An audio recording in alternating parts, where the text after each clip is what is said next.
নমস্কার বন্ধুরা, তোমাদের সকলকে নিবেদিতাস কিচেনে স্বাগত। তো আজকেও চলে এলাম প্রত্যেক দিনের মতো একটা নতুন রেসিপি নিয়ে। সেটা হচ্ছে ডুমুরের রেসিপি। তো এই ডুমুরের রেসিপিটা আমি কীভাবে রান্না করি চলো তোমাদেরকে দেখাই। তো এই ডুমুরের রেসিপির জন্য দেখো কী কী উপকরণ আমার লাগছে। এটা ফোড়নের জন্য তেজপাতা, গোটা জিরে, আর এখানে কিছু বাটা মশলা নিয়েছি। এখানে জিরে ধনে বাটা, আর এটা আমি নিরামিষ করে করছি না যেহেতু, সেহেতু এখানে আদা রসুন পেঁয়াজ বাটা আছে, একটু মিষ্টি স্বাদ মতো, আর হলুদ লবণ একদমই স্বাদ মতো। তো এখানে আমি আলুগুলোকে ডুমো ডুমো করে কেটে নিয়েছি, আর এখানে ডুমুরগুলোকে সুন্দর করে একটু ভাপিয়ে নিয়ে জল ফেলে দিয়ে সুন্দর করে ধুয়ে রেখেছি, আর একটু টমেটো কুচি। এই হচ্ছে আমাদের ডুমুরের রান্নার জন্য লাগছে। তো এটা আমি নিরামিষভাবে করছি না, নিরামিষভাবেও হয়। তো আজকে আমি পেঁয়াজ রসুন আদা বাটা দিয়েই করছি। তো দেখো কিভাবে করি। তো এখানে আমি তেল দেখো বন্ধুরা গরম করতে দিয়ে দিয়েছি। তো এই তেলের মধ্যে আমি প্রথমে দিয়ে দেবো একটু লবণ আর একটু হলুদ। তেলের মধ্যে লবণ হলুদটা দিলে বন্ধুরা একদমই কড়াইয়ের সাথে আলুটা লেগে যাবে না, আর ভাজাটাও খুব সুন্দর মতো হবে। তো সেই কারণেই তো দেখো এবার আমি আলুগুলোকে হালকা ভেজে নেব।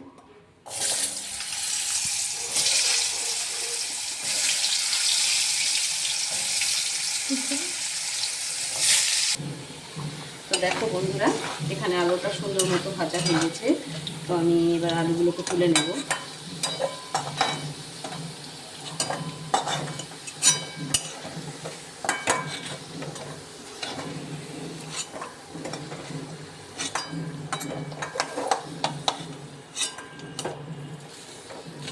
তো এই তেলের মধ্যে আমি এবার তেজপাতা জিরে ফোড়ন দেব, আর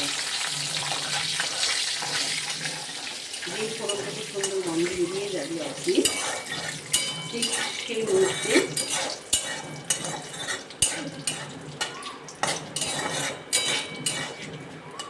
সুন্দর করে ভাজা ভাজা যখনই হয়ে যাবে দেখো বন্ধুরা,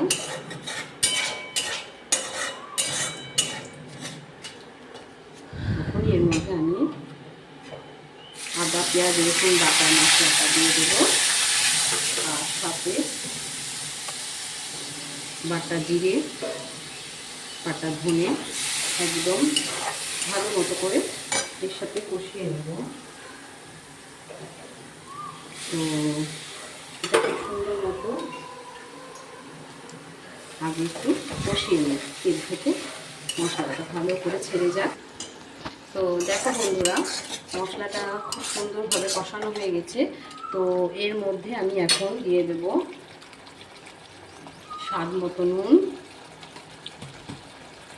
স্বাদ মতো লঙ্কার গুঁড়ো, তোমরা যে যেরকম খাও সেই রকমভাবেই দেবে, আর একটু হলুদ। আর তোমরা তো সবাই জানো আমি বাটা মশলা ব্যবহার করি বলে আর গুঁড়ো দিচ্ছি না। আর স্বাদ মতো একটু মিষ্টি, আর এর সাথেই দিয়ে দেবো বন্ধুরা টমেটো কুচি দিয়ে এবার এই মশলাটাকে আমি সুন্দর করে কষে নেব। তো দেখো বন্ধুরা মশলাটা সুন্দর মতো কষানো হয়ে গেছে। এই অবস্থায় আমি এর মধ্যে আলুগুলো দিয়ে দেবো।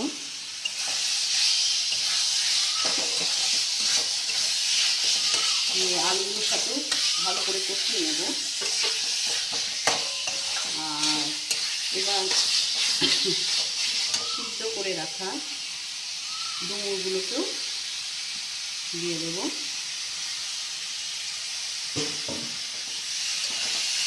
দিয়ে এর সাথে সুন্দর করে ভাজা ভাজা করে নেব বন্ধুরা।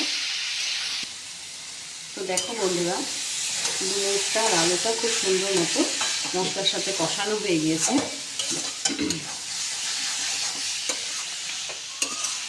খুব সুন্দর ভাজা ভাজা হয়ে গিয়েছে বন্ধুরা, কড়াই আর লেগেও যাচ্ছে না, আবার ভালো করে দেখো তেলও ছেড়ে দিয়েছে। তো এই অবস্থায় আমি অল্প একটু জল দিয়ে দেবো এর মধ্যে।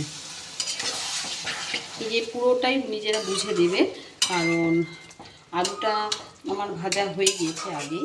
তো আলুটা খুব বেশি সেদ্ধ না করলেও চলবে। তো যাই হোক এই আমি আমার পরিমাণ মতো জল দিলাম, তোমরা বুঝে দেবে যার যতটা দরকার সেই বুঝে। তো এই অবস্থায় আমি একটু ঢাকা দিয়ে দেবো 5 মিনিটের জন্য লো ফ্লেমে। তো 10 মিনিট পর ফিরে এলাম। তো দেখো বন্ধুরা কি সুন্দর তেলগুলো উপরে ভেসে উঠেছে আর কত সুন্দর রং এসছে। তো এই অবস্থায় আমার আলু সেদ্ধ হয়ে গেছে। তো যাই হোক, এই অবস্থায় অনেকে এর মধ্যে ঘি গরম মশলা অ্যাড করতে পারে, কিন্তু আমি যেহেতু এটা নিরামিষভাবে করছি না, আদা পেঁয়াজ রসুন বাটা সব কিছু দিয়ে করছি, তো আমার মনে হয় ঘি গরম মশলা না দিলেও চলবে। এতেই এর অনেকটা স্বাদ চলে আসে। তো যাই হোক, এই ডুমুরের তরকারিটার রেসিপি তোমাদেরকে যেভাবে দেখালাম, তো তোমরা অবশ্যই এভাবে একবার বানিয়ে খেয়ে দেখো। তো এই পর্যায়ে আমার হয়ে গিয়েছে, আমি বন্ধ করে দিলাম। তো দেখো কতটা সুন্দর লাগছে দেখতে, ততটাই সুন্দর খেতে।